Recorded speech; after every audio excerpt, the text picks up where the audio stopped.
Yeah, that was Chelsea's second half turnaround, just their second win in 8 Premier League games and into the top 4 with 15 games to play. And given what Enzo Maresca walked into, Joe, at this stage of the season, would you have expected Chelsea to be in the top? At the start of the season, I thought it was a real mess because you had 30 players and there was a lot of lads who needed to get out the door. There was a lot of uncertainty. Then Chelsea kept adding to the list. So I thought Enzo's going to be so difficult for him. Then we interviewed him early on in his reign, and he was so calm about the process. He said, "Look," he said, "I'm going to pick my players." He said, "who I think can do what I need them to do, and the ones that can't, they can leave." And he said it in such a way, so stern and so like, but he believed it. I thought, I like you. And then I think he's managed the group brilliantly. There's some players who've gone out the door now this week where they've moved on, and I think he's just put like a bit of a steel into the side. I think there's still bumps in the road. Like it was 4 or 5 weeks ago, I thought Chelsea were in a title race because I've been watching them consistently and improvement. Then they had a 3-4 week spell where they didn't win a game, and in this league, you can't do that. You've got to be on it. So I'm impressed with him when I consider you have to take yourself back to what it was like in August. It looked incredibly mad, and he just settled the ship. Players have gone out the building again in January. The squad's gone shorter and smaller, but I think stronger. So I think the top 4 is well within their grasp. I think it's something they should do with the amount of money they've spent. So I think he's doing a very, very good job, and I think Champions League would be par for the course for this club this year. Shouldn't we forget as well that it's his first season managing in the Premier League while sorting all this out and trying to get Chelsea into the top 4? Yeah, I've been really impressed. I think he's done an incredible job. That was a real mess. Lots of good managers have come and gone. Lots of them couldn't sort out the mess, but as Joe said, very stern, a strict idea really of what he wants to do. And I think when you've got all of those players, the hardest thing that you can do is try to keep everybody happy. You've just got to say, right, these are going to be my 18 or whatever the number is. These might play in Europe, and these are ones that I don't fancy at all. And it's hard on some, but that's what it needed. Chelsea just accumulated too many players. It was too difficult a job to manage the club, let alone be a player there. And I think he's done a really good job. And you can't expect to have that much of a mess and then to be a title challenger this year. I think if he gets top 4, that's a really, really solid start. And then they can build. And I think also, I think he's not got complete control of what he would like, because I think, judging by how he manages players, I think he'd like a bit of experience in that team. I think most managers, if you said, right, we're building the team that we want to achieve our goals, I think every football person would say, I need a bit of experience in my squad to help me out. I think it's the second youngest team in the Premier League in terms of starters. It is, and I think that's a club policy. They've gone down this road of... Haven't started a player 30 or older this season in the outfield. Again, and I understand from a club policy, when you're thinking of it from a business perspective, you think you buy the best young players in the world from 18 to 22, you play them games, you develop them, you know, they're going to get better there. And whether they play for Chelsea and are there that become that player that takes you to the next level, or you sell them on, you're going to make money. But what I think they're missing a trick, and I think Enzo, if you asked him and he was honest, I think he'd say, I would like to have, you know, maybe a slightly younger Thiago Silva, a Jordan Henderson, or someone, or a few players of that like, who've been there, done it, who can lead the group. Because them sort of players, when we was young players, them sort of players are the ones that show you the way. You learn just as much from them than you do from the coaching staff by playing with them and seeing how they conduct themselves. So I think he would if he could. But on the flip side, he has got a young team, and you think to yourself, right, if someone said to me now, who's in 3 years' time, who could be, you know, right up there challenging for the league, I'd be saying, oh, Chelsea. You know, they're such a young side. That team, if he keeps them together and grows as a team, while all the other teams, you look at the likes of Liverpool and, you know, their key players, you know, the Mo Salahs, the Virgil van Dijks, you know, theirs is the here and now. They're not going to be around in 4 or 5 years, let's say, maybe.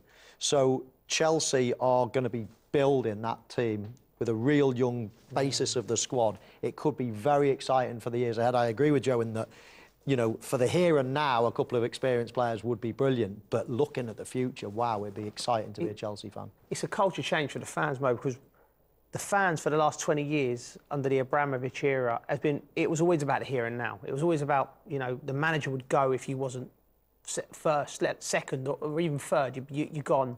Do you know, so the fans have been used to, right, we're going to go and try and find the best number 9 in the world, the best holding midfielder. And now the fans are just trying to adjust to this, right? We've fallen away from it. Might take us a few years, and only time will tell whether it's the right thing. But these players were going in the right direction, for sure. Let's have a look at how they turned around the second half then. West Ham upset about a challenge on Jared Bowen leading up to the equalising goal. It's a definite foul, in my opinion. Watch this now. I mean, he just gets totally taken out. Totally taken out. There's no other way, you know. He wasn't even cute about it, in the sense that you could sort of pretend to step across him and go, oh, sorry, referee, but he just done it, and the ref made a bad decision. I think the ref's thinking now, please don't score, because, you know, there's going to be a little bit of controversy. The ball comes in from Neto, second phase of play. It's a great finish by Pedro there, but, yeah, it was. I agree with Mo. If you look at it here, he's thinking, I'm stopping the press, get off. I'm not going anywhere near the ball. The referee's in a good position, isn't he? Good position. Absolutely, yeah. Good. It's a bad decision. Look, you know, in the back, push, momentum. I mean, if the challenge in isolation isn't the worst challenge in the world, you could say, oh, it's a little bit soft. But it's what he's trying to do. He's gone nowhere near the ball. He's actually spotted Bowen, thinking, right, this could be an opportunity to take him out. And he's changed the angle of his run, and he's gone and taken him out. It's a definite foul. Now, of course, here we're looking at offside. Is there a little flick by a Chelsea player? It's hard to say yes, definitely. So benefit of the doubt with the strike. I've got no problem with that. I've got no problem with VAR not coming back to the foul. Yeah, let's clear that up. It's in the next attacking phase of play, what they call the APP, and we understand that 7 different Chelsea players have touched the ball since that foul. So you're happy that we can't be going all the way back to instances like that? I am. I still think it's the same phase. No one will convince me, oh, it's a different phase, because they never came out and recycled the ball around the back. They never lost the ball and regained I'm just a messenger. I'm not going to... No, absolutely. I still think it's the same phase. Okay. However, I'm still happy that they... Because, you know, there was too many passes, as you say, and I'm fine with that. I just think it's a bad decision on the there and then. End of story. Nothing to do with VAR. Yeah, I agree. You don't want to be going all the way back there, do you? No, absolutely not. I agree with what Mo said. It's a bad decision by the referee, but you can't go... You could probably go back from every goal that's scored. Oh, that could have been a foul, and then it gets messy. And we see enough of VAR, don't we, stopping the game. So, yeah. That's your view. Here is...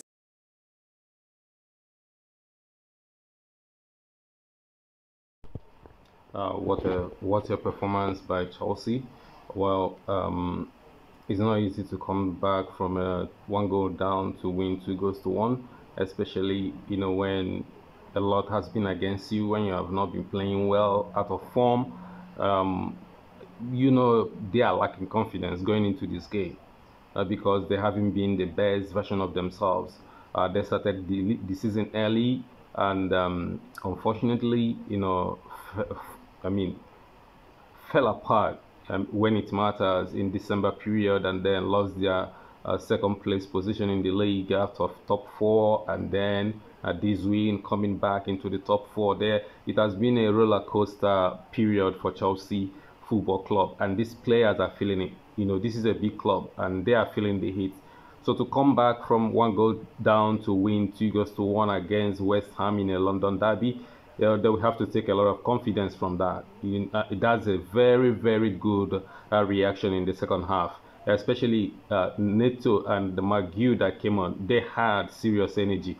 They brought energy to that front line. You know, they were harassing West Ham, putting balls in the box and fighting for headers, winning duels, you know, picking up second balls in the box. And 2 goals this Chelsea scored came from crosses.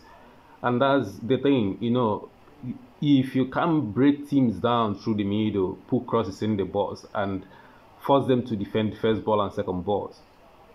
And if you have somebody like Micheal and Neto who can put the ball in, and Micheal who can attack it and cause defenders trouble, you have the ammunition to do that. And I'm also going to give kudos to the manager, Enzo Maresca, for making early subs. You know, bringing on Micheal after 15 minutes, and also Neto. And Neto, for me, changed the game.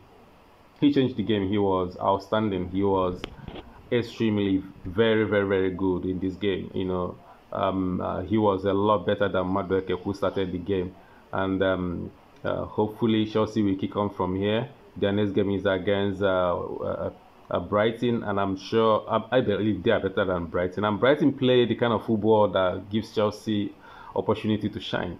Honestly, they play so open and so wide in wide areas, and so open and so high up the pitch.